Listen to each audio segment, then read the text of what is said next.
Hamdi. Assalamualaikum warahmatullahi wabarakatuh. Kami dari kelompok 2 akan mempresentasikan tentang geometri yang akan disampaikan langsung oleh pemateri pertama, yaitu Kanda Samsul Hadi. Kepadanya dipersilakan. Ya baik, bismillahirrahmanirrahim. Assalamualaikum warahmatullahi wabarakatuh. Waalaikumsalam. Ya, dalam hal ini kami dari kelompok 2 akan memaparkan tentang geometri, dan saya ucapkan terima kasih untuk dosen penggampu. Jadi geometri, sebelum kita memasuki alat peraganya, perlu kita ketahui apa sih geometri itu. Jadi geometri itu berasal dari dua kata. Yang pertama geo dan metro. Jadi perlu kita ketahui geometri berasal dari kata Yunani dibagi dua. Yang pertama geo, yaitu yang berarti bumi, dan metri yaitu berarti pengukuran. Jadi kalau digabung antara geometri, jadi diartikan yaitu pengukuran bumi. Dalam mempelajari tentang sifat-sifat ukuran dan hubungan antara benda yang ada di ruang, misalnya geometri melibatkan gambar-gambar bangunan dan lain sebagainya. Jadi kita harus mengetahui pembagian geometri tersendiri. Yang perlu kita ketahui, geometri ini dibagi menjadi 4. Yang pertama geometri Euclides, terus geometri non Euclides, terus geometri analitik, yang keempat geometri trigonometri. Jadi 4 geometri ini memiliki fungsi yang berbeda-beda. Jadi yang pertama, geometri yang pertama tadi, yaitu geometri Euclides, adalah geometri yang berdasarkan aksioma yang dirajukan oleh Euclides, seorang ahli matematika Yunani pada abad ketiga, yaitu aksioma Euclides adalah ini menjadi dasar dalam pembuktian geometri. Jadi aksioma ini menjadi pembuktian kita tentang untuk mencarinya geometri. Terus yang kedua yaitu geometri non Euclides. Yang ini adalah berbeda dengan yang pertama tadi. Jadi geometri non Euclides melibatkan aksioma yang berbeda yang menyebabkan diperolehnya hasil geometri yang berbeda. Ada 2 jenis geometri yang kedua ini yang terkenal, yaitu yang pertama geometri elips. Dalam geometri elips ini yaitu garis lurus yang ditarik di atas bidang datar akan berpotongan dengan membentuk sudut-sudut.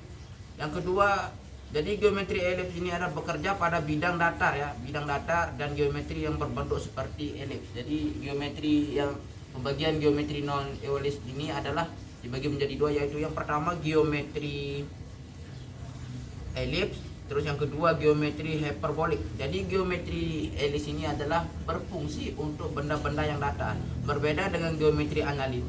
Berbeda dengan geometri hiperbolik. Geometri hiperbolik berlaku atau berfungsi pada bidang datar dengan geometri yang berbentuk seperti hiperbola. Dalam geometri, garis lurus yang ditarik di atas bidang datar tidak akan pernah terpotong. Jadi kalau yang satunya itu garisnya terpotong, tapi yang kedua ini tidak terpotong. Terus yang ketiga geometri analitik. Apa itu geometri analitik? Adalah cabang geometri yang menggunakan alat analisis dan koordinat untuk memahami sifat-sifat geometri suatu objek. Jadi ini alatnya, yang ketiga ini alatnya. Jadi geometri analitik ini sering kita jumpai, seringkali digunakan atau sering difungsikan dalam matematika modern. Terus yang ketiga geometri trigonometri. Nah, jadi geometri trigonometri ini adalah berfokus pada pengukuran sudut panjang. Nah, sudut dan panjang sisi pada segitiga, rumus-rumusan dan lain sebagainya.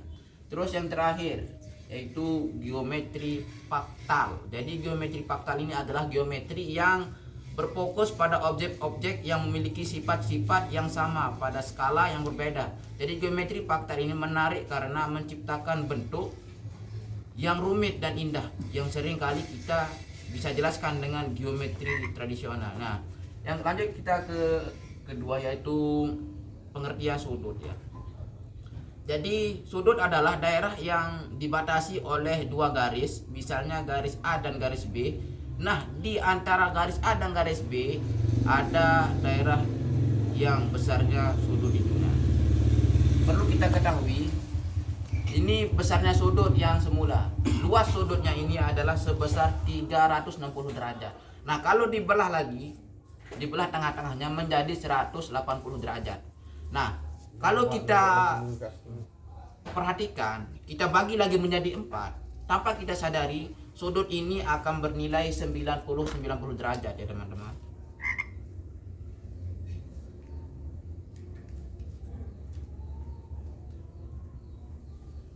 Nah, ini 90 derajat, di sampingnya 90 derajat, bawahnya 90 derajat, dan yang terakhir 90 derajat ya.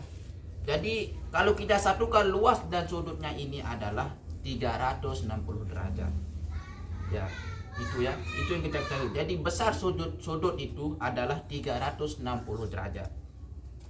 Kita lanjut ke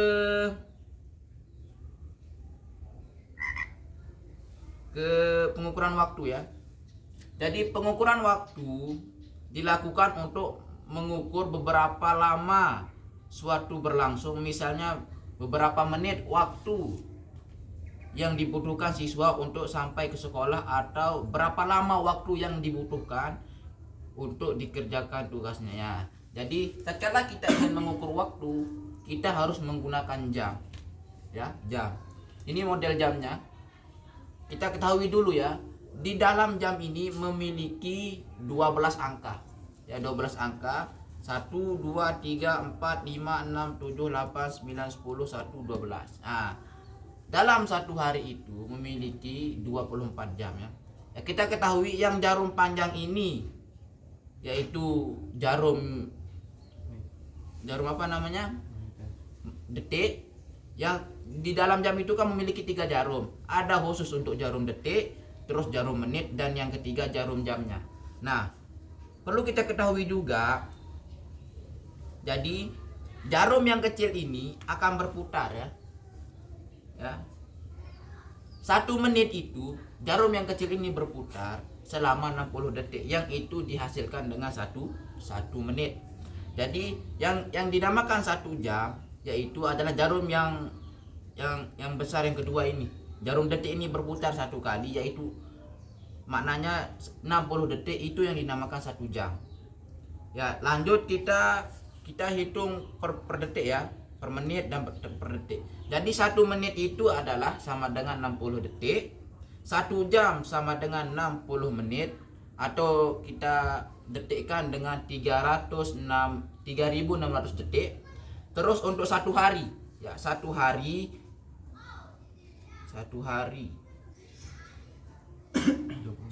24 jam, 24 jam ya untuk pengukuran waktunya. Terus selanjutnya 1 minggu itu sama dengan 7 hari ya. Terus 1 bulan 4 minggu sama dengan 30 hari. 1 tahun 12 bulan sama dengan 52 minggu sama dengan 365 hari. Terus yang selanjutnya 1 bulan yaitu 4 bulan. Terus yang kelima 1 semester sama dengan 6 bulan. 1 windu sama dengan 8 tahun. 1 dasawarsa sama dengan 10 tahun, dan 1 abad sama dengan 100 tahun. Jadi di sini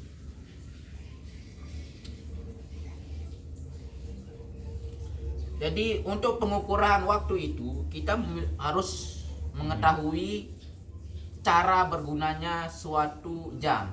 Tanpa kita mengetahui cara manfaat atau fungsinya jam, maka kita meskipun kita punya jam tapi kita tidak tahu untuk menggunakannya, bagaimana menghitung dan lain sebagainya, kita tidak akan bisa untuk menghitung waktu. Ya, untuk selanjutnya kita beralih ke yang E, yaitu pengukuran panjang. Jadi pengukuran panjang ini ada lebar, tinggi, dan jarak untuk menggunakan pengukuran panjang yang satuannya bisa berupa sentimeter, meter, kilometer dan lain sebagainya. Jadi alat bantunya juga beragam ya. Misalnya penggaris, meteran, atau jangka orang. Nah, untuk menghafal satuan panjang sebenarnya siswa atau kita cukup mengingat ya, mengingat tangga satuan panjang di tangga satuan panjang. Nah, ya seperti ini ya. Ini berbentuk tangga, tapi ini satuan panjang ya. Kita ingin mengukur panjang ini ya. Nah, yang paling atas itu namanya km atau kilometer. Yang kedua HM, hektometer. Terus yang ketiga dam ya, yaitu dekameter. Terus yang keempat M meter, DM yaitu desimeter, cm sentimeter, dan yang terakhir mm yaitu milimeter. Jadi cara menghitungnya itu adalah tatkala kita menghitung dari atas ya, dari atas ke bawah itu dikali 10. Tatkala kita menghitung dari bawah ke atas itu dibagi. Jadi perbedaannya itu kalau turun, tangga turun itu dikali ya. Tapi kalau tangga naik itu dibagi. Ya, jadi kita harus mengetahui 7 tangga ini, yaitu kilometer, hektometer, dekameter, meter, desimeter, sentimeter, dan milimeter. Jadi inilah tangga satuan panjang. Jadi setiap turunan satu anak tangga maksimal satunya akan dikali 10, sementara setiap naik satu tangga akan dibagi 10 ya. Jadi seperti itu. Jadi tatkala naik dia dibagi, tatkala turun dia dikali. Bagi-bagi. Ya mungkin hanya itu dari materi pertama. Kalau ada kekurangan mohon maaf karena kita masih belajar juga. Ya mungkin selanjutnya nanti akan dipaparkan oleh pemateri kedua. Kepadanya dipersilakan. Iya, baik, langsung saja saya akan melanjutkan materi kedua, yaitu pengukuran berat. Berat atau massa dipakai untuk mengukur berat sebuah objek. Contohnya, siswa mengukur berat badan menggunakan alat bantu timbangan. Satuan pengukur berat sendiri adalah gram dan kilogram. Pengukuran berat juga bisa diingat lebih mudah dengan bantuan tangga satuan berat. Kayak misalnya gini. Kilogram, hektogram, dekagram, gram, sama desigram, sentigram, sama miligram. Kalau naik itu dikali 10, kalau turun dibagi 10. Misalnya gram ke hektogram naik 2 kali, berarti 10 berarti naik di 2 kali. Kayak 1 kali naik itu 10, 2 kali naik itu 20. Jadinya 20 dikali 2, jadinya 2 dikali, kalau turun itu dibagi 10. Misalnya kilogram ke gram itu turunnya 1, 2, 3. Nah, 3 kali turun, terus dibagi. Nah, cuman itu dari saya. Sekian, kami serahkan ke moderator. Oke, mungkin hanya ini yang bisa kami paparkan. Sekian dari kelompok kami. Wabillahi taufiq wal hidayah. Assalamualaikum.